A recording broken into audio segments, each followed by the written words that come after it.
VNPS ന്യൂസിലേക്ക് എല്ലാവർക്കും സ്വാഗതം. ഞാൻ അഫിനവ്. ഇന്നത്തെ പ്രധാന വാർത്തകൾ. 5 ജില്ലകളിൽ ഇന്ന് പോളിംഗ് ബൂത്തിലേക്ക്. പ്രശ്നസാധ്യതാ ബൂത്തുകളിൽ പ്രത്യേക നിരീക്ഷണം.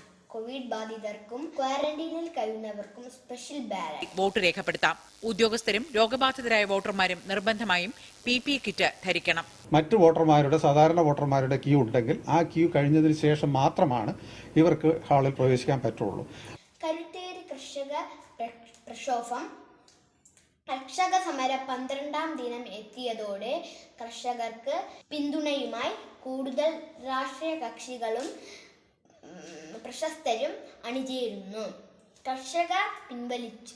കർഷക നിയമം പിൻവലിച്ചില്ലെങ്കിൽ ഖേൽരത്ന തിരിച്ചു നൽകും എന്ന് രാജ്യാന്തര ബോക്സിംഗ് താരം വിജേന്ദർ സിംഗ് വ്യക്തമാക്കി.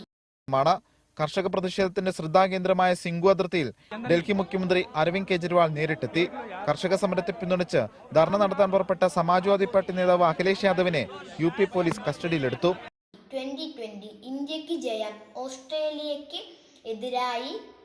എതിരായ രണ്ടാം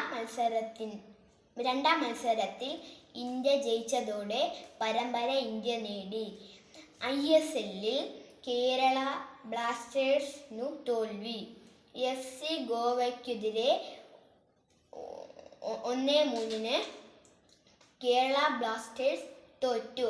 ഇന്നത്തെ VNPS വാർത്തകൾ അവസാനിച്ചിരിക്കുന്നു. നന്ദി.